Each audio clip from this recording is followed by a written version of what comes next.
Hey guys, Ace Trainer Liam here. Hope you're having a wonderful day. Welcome back to another episode of Pokemon WTF Moments. And just thank you in general for your support on this series. It's been really cool. So many people keep popping into my live streams now going, hey Liam, I really love WTF Moments. I hope you can make more of them. And that's really cool. So just a big thanks, to be honest, because I didn't realize it'd be this popular. If you are a fan of WTF Moments though and you're ready for more, make sure you hit that like button. Let's go for the usual. Let's go for 1,000 likes if we can. Let's hit it. We've hit it quite a lot. Let's hit it again. Of course, hit subscribe if you're new so you never miss an episode. Thank you as always for 1.37 million subscribers. Don't worry, YouTube has just missed off 1-0. It's not my fault, it's their fault. We'll fix it. We'll fix it with your help. But without further ado, it's time to take a look at all the WTF Moments for Pokemon Season 1, Episode 41, Wake Up, Snorlax.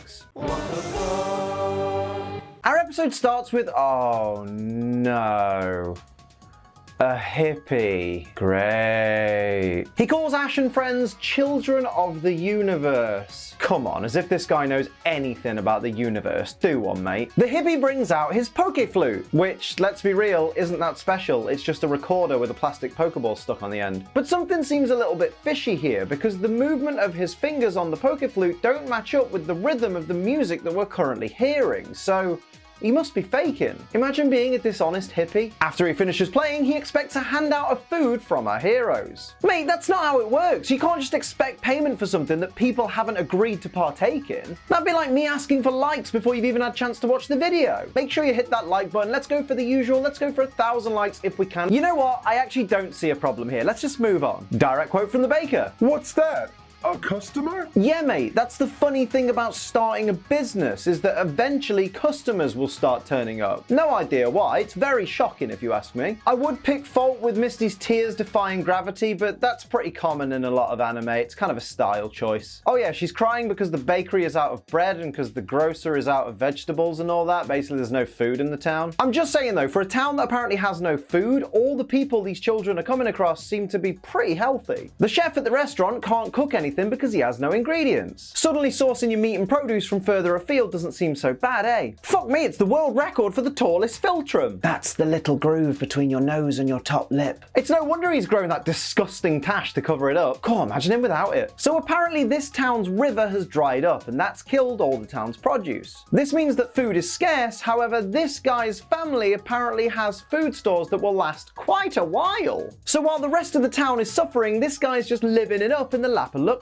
What an arsehole! I get that the river has unexpectedly dried up, but do water Pokemon not exist in this world anymore? And correct me if I'm wrong, but aren't they the most common type of Pokemon? Why not just get a few water-type Pokemon to water the crops a couple of times a day? The guys follow the dried up river and end up at a dead end that's blocked by thorn bushes, which kind of looks like, you know, when you've got too much hair in the plug hole and it kind of blocks the drain because somebody forgot to clean it out. It's me, I forgot to clean it out. As they're crawling through the bushes for some reason, instead of walking around them, Misty scrapes her arm and Brock says, Be careful, those things are sharp. Brock, mate, call me crazy, but I think she knows. This is my favorite Pikachu quote of all time.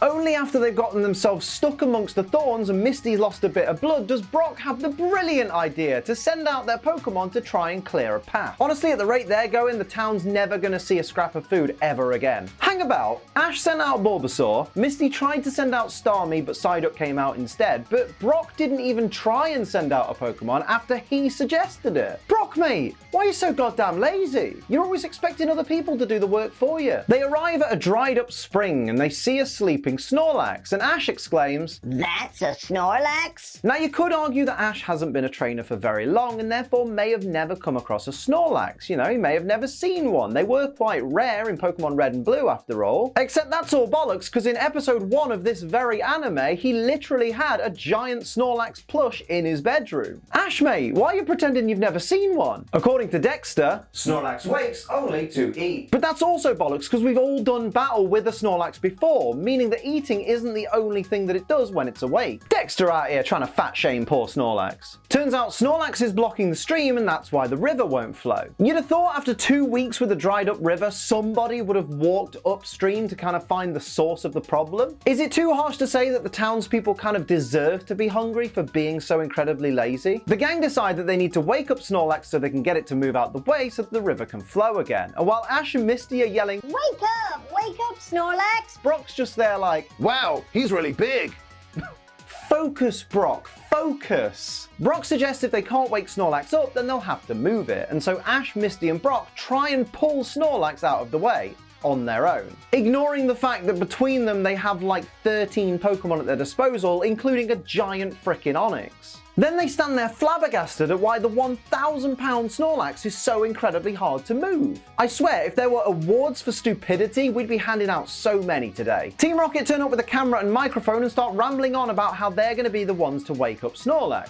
But their voices sound like they've been recorded and played back through cheap speakers, obviously to give us the impression of that's what would be heard on the recording of their voices. Even though that's not what people's voices sound like when they're holding a microphone but you're still stood next to them. You just hear their normal voice, so I don't get why we're hearing them like this. According to Meowth, the Ultra Deluxe Balloon Bang Bang is about to begin. For God's sake, mate, there are children present. Save that for the hub. Team Rocket plan to use cables in their balloon to lift Snorlax out the way, and Ash is happy to let them steal it if it gets it out the way and allows the stream to flow again. Ash Ketchum is willing to let Team Rocket steal someone else's Pokemon if it directly benefits him. Ash Ketchum is as bad as Giovanni. Pass it on. They keep reusing this voice clip of Pikachu going, Pika, Pika, Pika, Pika, Pika, Pika, throughout this scene, and it gets real old real fast. Direct quote from James. Steady, keep it up. It's a hot air balloon, mate. Up is pretty much all it does. Look, this episode's a bit lackluster, so I'm gonna have to be splitting hairs a bit. Get over it. But you know what's never lackluster? G Fuel! And today I'm drinking the wondrous Cherry Limeade. Don't sleep on Cherry Limeade. Honestly, it's really good.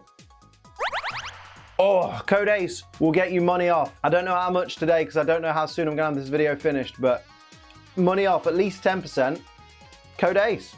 Might be 30. Go and have a look. I don't know. Team Rocket's cables snap and their balloon, along with Meowth, goes flying off into the distance, and Ash says they should have known better than to trust Team Rocket. And when Jessie gets mad about it, Ash just does the most deadpan, well, it's true, that I think I've ever heard. Can we get more of this sassy version of Ash rather than the dumb version we normally get, please? So after their one attempt to move Snorlax fails, they decide to go back to the waking up Snorlax idea, and they start with an alarm clock on a stick. Mate, if Ash shouting down a bullhorn or megaphone or whatever you want to call it didn't wake Snorlax, what makes you think an alarm clock will? Well, actually, Liam, it's possible, depending on things like pitch, that certain sounds could wake Snorlax where others couldn't. Oh, bugger off, you're not even a real scientist. Team Rocket reckon that Snorlax might wake up if kissed by a noble Pokemon. Firstly, what does that even mean? None of the Pokemon these trainers have come from any kind of noble background. You know, they're owned by criminals, gym leaders, and some random amateur trainer. I mean, technically James is from a rich family, but I wouldn't say they're particularly noble. Secondly, if we're really gonna go with this idea, if we're really gonna entertain this particular idea, why don't we just get Snorlax to be given a kiss by each of the Pokemon available from each of these trainers? It's not like if this was actually a thing and a kiss from a noble Pokemon would be the only thing that can wake Snorlax, that too many kisses from not noble enough Pokemon would suddenly make it unwakeable, surely. Ash and friends decide on Horsea, which Ash says looks like a prince's horse. Mate, it's a seahorse. Princes don't ride seahorses. Noblemen have never ridden into battle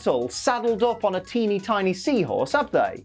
Dumbass. Before Misty can locate the Pokeball that has Horsea inside, Psyduck jumps out and lays a massive snog on Snorlax's face. Psyduck's thirsty.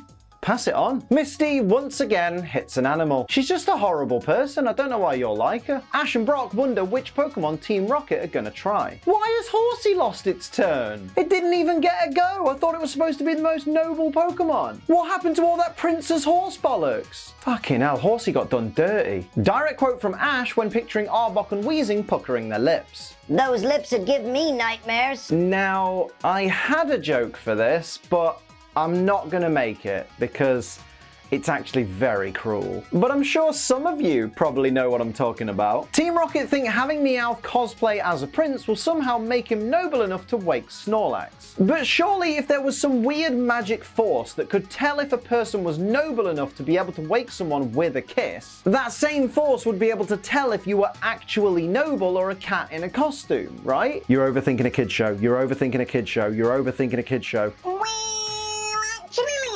Supposed to be overthinking it? Isn't that the point of satire? To exaggerate and pretend you care more about minor details than you actually do to get a cheap giggle out of the viewer? You know what? You're absolutely right. On with the show! Fuck. Fucking done my arm in then, haven't I? As Meowth is forcibly pushed into a kiss with Snorlax, he yells, The hygiene! and honestly, in 2020, that's a mood. Snorlax leans over a little, revealing a do not disturb sign. Thing is, surely before Snorlax sat there, the river was flowing freely, so how did the do not disturb sign end up underneath Snorlax without being washed away by the river before it was blocked? Also, maybe a bracelet or a collar would have been better here. Just a thought. Okay, warning, this part of the episode genuinely pisses me off. Like, genuinely to my bones, and has done ever since I was a kid. The back of the do not disturb sign says, in case of emergency, please use a Pokéflute to wake. And then Brock chimes in with, Now I remember. I heard once that you use a Pokéflute to wake up a Snorlax. oh, did you, Brock? Did you really? Now that's useful information. Thank you, Brock, you absolute friggin' genius. Why didn't you say anything sooner? Well, actually, Liam, he may have just forgotten. No. That is not the kind of thing you just casually forget. This guy is a fucking idiot, and I can't believe he knew what to do this whole time and just said nothing. Brock, mate, you're a tosser. According to Dexter, The Pokéflute is used to wake sleeping Pokémon. A Snorlax will only awaken to this flute. aha, liar. You said Snorlax will only wake up to eat, but if it can only be woken by a Pokéflute, then all Snorlax would die of starvation. Dexter's the imposter. The gang realize that the hippie from before had a Pokéflute, and they rush off to find him. When they do find him, Ash asks if he can ask a favor of him. When the hippie tells him to ask away though, Ash just doesn't bother asking him and tries to drag the hippie away. Ash, mate, that's rude. Team Rocket and Ash and Co fight over who gets to take the hippie to go and wake up Snorlax, even though that's what both groups want to happen. Why not just all work together to get the hippie to wake up Snorlax and then worry about the other group? A single gust from Ash's Pidgeotto is enough to send 3 Pokemon and 2 humans flying off into the distance. Fuck off. Direct quote from the hippie who conveniently knows this Snorlax. Your girth is blowing my mind. So it turns out the hippie is Snorlax's owner, which explains why it couldn't be caught in the Pokeball earlier in the episode. But because Snorlax sleeps so much, the hippie just leaves it in random places and comes back once a month to wake it up. Here's an idea. Carry it in its bloody Pokeball, you twat! Quick question, do you always have to play the specific Pokéflute tune in order to use it to wake up Pokemon, or can you literally play something like Careless Whisper and still get the same effect? After Snorlax wakes up and walks away, it's revealed that more bushes covered in thorns were behind it, and therefore the river is still blocked. Did nobody think to check behind Snorlax? I'm pretty sure one of them must have seen those massive thorn bushes when they were putting all those cables on Snorlax earlier. Surely. Also, I'm kind of wondering if they'd have just cut those bushes away, would the water pressure built up behind just have pushed Snorlax out the way? Could have saved themselves a job. When Snorlax starts eating all the thorns, the hippie tells him it looks like he has a case of the munchies. Casual weed references in a kid's show. Gotta love it. After all the bushes are gone, Ash exclaims, Look, guys, the river's back to normal again. yeah, but Pikachu ain't. The hell happened to him? The townsfolk are happy to see the river flowing again, probably not realizing it'll still take a considerable amount of time for them to grow any crops. No, yeah, look, carrots take about 60 days. Lettuce even takes 50 days. Cool, wheat takes about 8 months. Mate, you better start sharing your family's food reserves, Jesus. This guy wants to hold a special banquet to celebrate. Yeah, nice one, mate. Rub it in that your family still has access to food while the rest of the town suffers, you prick. Team Rocket find out Snorlax has gone back to sleep and won't wake up for about a month, and for some reason are upset by this? Mate, the Pokemon is asleep so it won't put up a fight. The owner is leaving it unsupervised willingly and won't be back for about a month. All you need is some stronger cables and you can pull off the easiest theft of your careers. So it turns out this little pothead has at least 7 Snorlax that he leaves in random places and wakes up once a month. That means he's causing this kind of chaos everywhere. Just keep your Pokemon in your Pokeballs, you bastard. The Snorlax very slowly leans and rolls over, and Team Rocket don't move, so they get crushed. You'd just move, wouldn't you?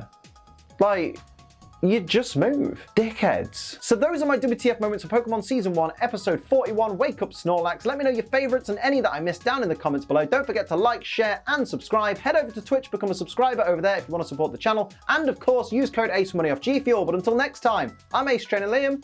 Keep on training.